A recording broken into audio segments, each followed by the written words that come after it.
Friends अब ये बराबर काम कर रहा है। ये ऊपर से 40 वोल्ट को हमने 22 वोल्ट कन्वर्ट करके इस कन्वर्टर के माध्यम से इस सुकेम वाले सोलर चार्ज कंट्रोलर को दिए। ये 12.38 बैटरी हो रही है और 1.6 यूनिट इसने कल बचा दी है, ऐसा ये बता रहा है। और ये ऊपर से एम्पियर 4.5 ये हमारी बैटरी को दे रहा है। और ये वाले के एम्पियर भी मैं आपको बतला दूं। सोलर पावर अवेलेबल 6 एम्पियर ऊपर से आ रहे हैं और 13 एम्पियर बैटरी को ये दे रहा है और 4 एम्पियर ये दे रहा है।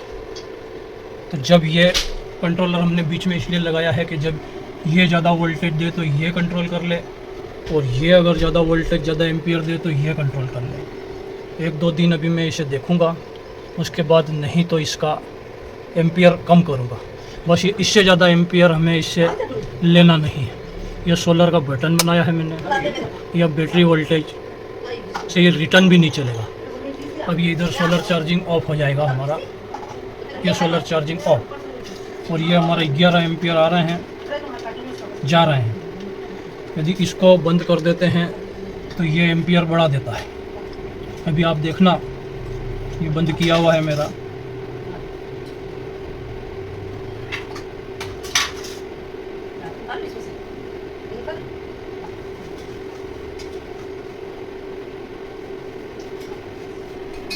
अब ये बतलाएगा कि सोलर पावर अवेलेबल 6 एम्पियर आ रहे हैं और 14 एम्पियर से चार्ज कर रहा है, जबकि इसे चालू रखने पर ये 11 एम्पियर से चार्ज कर रहा था। तो जैसे जैसे वोल्ट वगैरह एम्पियर वगैरह बढ़ेंगे, अब ये 5-5.5 एम्पियर भी हो गया था कुछ देर के लिए। तो अभी फ़िलहाल के लिए तो हमारा काम हो गया है, जबकि अभी समय 9:25 ही हुआ है। अगर दुकान पर नहीं गया तो दोपहर में इसका मैं एम्पियर और आपको बतलाऊंगा। पर अभी तो दुकान पे जाने का सोच रहा हूँ। वैसे 15 तारीख है, हमारा मार्केट बंद रहता है। और ये 57 यूनिट इसने बचा दिए हैं और कल की तारीख में 1.5 यूनिट इसने बचा दिए हैं, ऐसा ये बता रहे हैं। बाकी अब आगे विद्युत मंडल वाले क्या बताएंगे वो जाने। ये डब्बे तो ऐसा बता रहे हैं कि 57 यूनिट इसने बचा दिए हैं, 1.5 से 2 यूनिट इसने बचा दिए हैं। ये वॉशिंग मशीन है दोस्तों वर्लपूल की। ये इसे मैं और इस इन्वर्टर पे चलाना चाहता हूँ, पर वो स्मार्ट 10 वाला हमारा उसका VA कम है। अभी मेरे पास 3 पैनल और बचे हुए हैं, उससे मैं इस वॉशिंग मशीन को चलाने का प्रयत्न कर रहा हूँ। जैसे ही सक्सेस हो जाता हूँ फिर आपको अवगत कराता हूँ। अभी फ़िलहाल के लिए हमारा लोड डिवाइडेशन हो गया है और वो काम भी कर रहा है। और अब आने वाली वीडियो का आप इंतज़ार करें और चैनल को सब्सक्राइब करके रख लें। बहुत काम की वीडियो डालते हैं हम। ये ट्रैक्टर बनाना आने, कार बनाना आने, यह काम हमारा नहीं है। प्रैक्टिकल नॉलेज जो ज़िंदगी में काम आता है वो ही हम सिर्फ बनाते हैं, उसका ही काम करते हैं। ब्लूटूथ बना लो न स्पीकर बना लो न, उसका कोई सेंस रहता नहीं है। आज के लिए इतना ही, आगे दुकान पे चलते हैं और उस इन्वर्टर को बनाने की कोशिश करते हैं। तो फ्रेंड्स दुकान पे आ गए हैं और यहाँ के व्यापारियों ने मुझे कह रखा था कि महीने की 15 तारीख को दुकान नहीं खोलना है, मार्केट को बंद रखना है। तो मैं देखने के लिए आ गया तो देखा तो सारा मार्केट ही खुला है। तो फिर मैंने भी बैक कैमरा करता हूँ, थोड़ा सामान फिर आज ज़्यादा आगे तक जमाया है। ये पूरा बाज़ार चालू है, उधर भी दुकानें खुली है, उधर भी दुकानें खुली है और उधर बस स्टैंड की तरफ भी दुकानें खुली है। तो चलिए अब इसका काम शुरू करते हैं। वॉशिंग मशीन पे चलाने के लिए इसे बनाते हैं और अगर कोई काम ये बीच में आ गया तो इसे ब्रेक करेंगे, नहीं तो कंटिन्यू चलने। फ्रेंड्स अभी कोई मॉडिफिकेशन चालू नहीं किया है।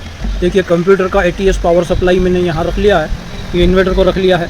और इसको अब हम ये यहाँ से सिर्फ इसका ये DC 12 वोल्ट देंगे तो क्या ये पंखा चल पाएगा, देखने वाली बात है। एक ये ट्रांसफार्मर और रखा है, इसको मैंने लगा कर देखा। चलिए मैं आपको लगा कर दिखा देता हूँ।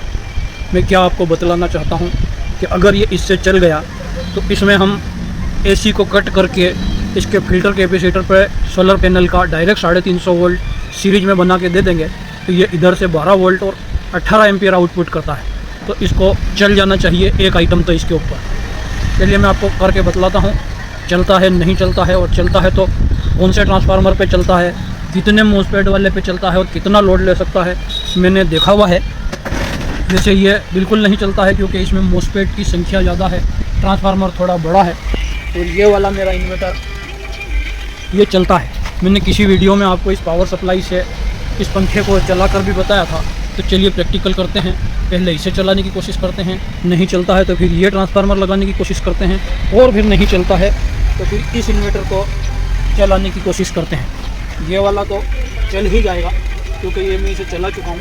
अब ये चलता है कि नहीं चलता है वो देखना है। और एक सप्लाई से चलेगा नहीं तो इस पर ये 2 सप्लाई लगाएंगे तो 18 एम्पियर इसका और 15 एम्पियर की ये एक और है मेरे पास, ये दोनों मिला के भी कोशिश करते हैं। चलिए मैं लगाता हूँ। पहले तो पावर सप्लाई मैंने ऑन कर ली है और ये इसके बैटरी के वायर यहाँ रख लिए हैं। ये रेड है, रेड में रेड प्रोप लगाते हैं। तो ये ब्लैक है, ब्लैक प्रोप लगाते हैं। ये यूपीएस ऑन, तो इसने बतला दिया है। अब मैं ये एक CFL बल्ब लेकर इसके बैक पैनल में लगाने की कोशिश करता हूँ।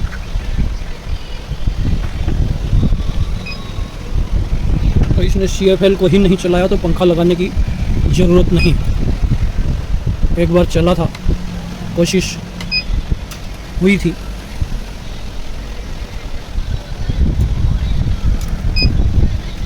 ये नहीं चल रहा है। क्यों नहीं चल रहा है? ये ट्रांसफार्मर हेवी है और कॉपर में है, ज़्यादा एम्पियर की रिक्वायरमेंट है। ये उससे कुछ छोटा, पर ये भी कॉपर में ही है प्योर मेरे पास।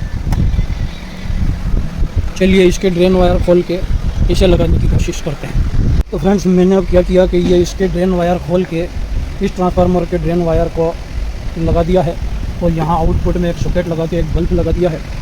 चलिए अब आपको लाइव ही बतलाते हैं कि क्या होता है। सब चीज़ आपको दिखती रहे ऐसे आप व्यवस्था बनाता हूँ। ये लगा रहा हूँ सप्लाई, ये नो लोड करंट, ये रिले की आवाज़ आ गई। बल्ब एक बार बंद करके चलो और लोड पे चला। ऐसा दोस्तों इसलिए हो रहा है कि ये ट्रांसफार्मर दोनों ही एमरॉन के हैं और दोनों ही कॉपर में। इसकी जगह अगर एल्यूमिनियम के ट्रांसफार्मर होंगे तो ये बिल्कुल चलेंगे। चलिए मैं आपको वो भी करके दिखला दूँगा। इसे करते हैं अभी। तो जो दोस्तों वो इन्वर्टर है जो हमने लिथियम बैटरी पर या हाथ से BMS बना कर लगाया था, और ये एक येलो वायर इसमें सिग्नल का बनाया था जो इसको BMS को सिग्नल देने का काम करे। और ये चल भी रहा है, कंप्लीट भी है। मैं आपको इस पर लोड भी चला के बतला देता हूँ।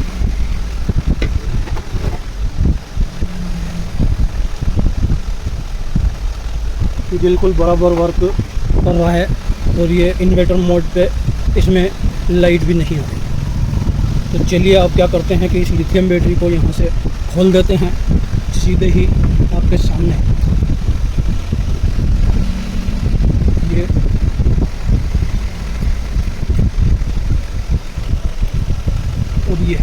और ये वायर तो दोस्तों सिर्फ सिग्नल के लिए है, लाइट आने पर ही वो वायर वर्क करता है। तो अब मैं ऑन कैमरा ही आपके सामने ये लगाने का प्रयास करता हूँ।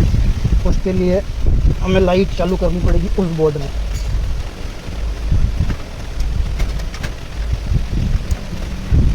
ये लाइन चालू हो गई हमारी और ये इसका पॉजिटिव नेगेटिव, तो ये नेगेटिव दे दिया, ये पॉजिटिव दे दिया। ये चल तो रहा है, 6 एम्पियर भी ड्रॉ कर रहा है और लोड भी चल रहा है और साथ में लो बैटरी का इंडिकेशन भी दे रहा है। वो क्यों दे रहा है वो देखते हैं। अब हम दूसरी सप्लाई लगा कर देखते हैं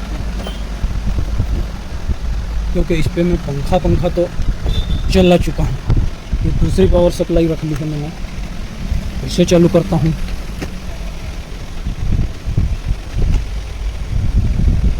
ये नेगेटिव और ये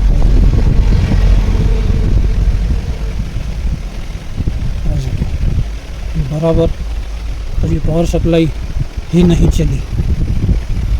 क्यों नहीं चली मैंने इसको डबल दिया था, उसकी वजह से क्या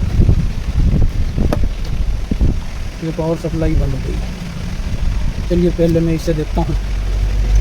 ये हो गई है दोस्तों, मैंने 2 पावर सप्लाई एक साथ जोड़ दी थी तो वो सिक्योरिटी मोड में चली गई थी। इससे तो ये ऑन ही नहीं हो रहा और ये पावर सप्लाई बंद हो रही है। वो वाली से तो ऑन हो रहा है, ये इससे ऑन ही नहीं हो रहा है।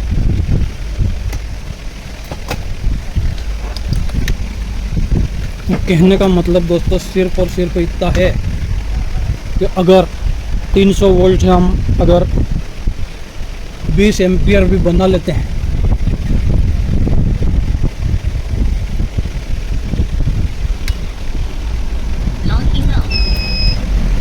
तो ये इन्वर्टर हमारा वर्क कर जाएगा। तो मैं कोशिश कर रहा हूँ, आप चैनल को सब्सक्राइब करके रख लेना। हम ये इन्वर्टर बिल्कुल जल्दी ही बनाएंगे जो सोलर से सीधा चले। ये कार्रवाई अभी सिर्फ इसलिए की है कि हम समझ सकें कि क्या ऐसा संभव है क्या नहीं है। संभव तो है दोस्तों, बड़ी बड़ी कंपनियों के ऐसे कई इन्वर्टर आते हैं जो सीधे सोलर से चलते हैं, जिसमें बैटरी का झंझट नहीं रहता है। तो चलिए देखते हैं अब आगे क्या करना है। तो ये इसे वापस कनेक्ट कर दिया है मैंने और ये लोड भी चल रहा है। मैं चाहूँ तो इस सेटअप को पूरा वहाँ पर शिफ्ट कर सकता हूँ, पर मैं सोलर पे लिथियम बैटरी नहीं लगाना चाहता, क्योंकि मैं दिन भर दुकान पे रहता हूँ। क्या मॉनिटरिंग हो उसकी, या तो ये दुकान की छुट्टी मना के देखना पड़े। तो लिथियम बैटरी को सोलर पे लगाने से ये होगा कि कम ज़्यादा एम्पियर हो सकते हैं, और ये बड़ी सेंसिटिव बैटरी होती है। ज़्यादा करंट आने पर, ज़्यादा एम्पियर आने पर फूल सकती है, ब्लास्ट हो सकती है। तो मैं लीड एसिड बैटरी या तो एक छोटी की व्यवस्था करना पड़ेगी। एक ये है भी सही, पर यह चार्ज नहीं हो रही है, या तो इसको देखूँ कस्टमर की है, नहीं तो एक छोटी बैटरी 50 एच की लगा कर भी हम हमारी कार्रवाई अलग से कर सकते हैं। देखता हूँ मैं क्या करता हूँ, समझता हूँ। और आज की वीडियो को यहीं समाप्त करते हैं, काफ़ी लंबी भी हो गई है। अब कोई प्रोजेक्ट बना कर ही आपसे इस विषय में मिलूँगा। वीडियो देखने के लिए बहुत बहुत धन्यवाद। Thank you.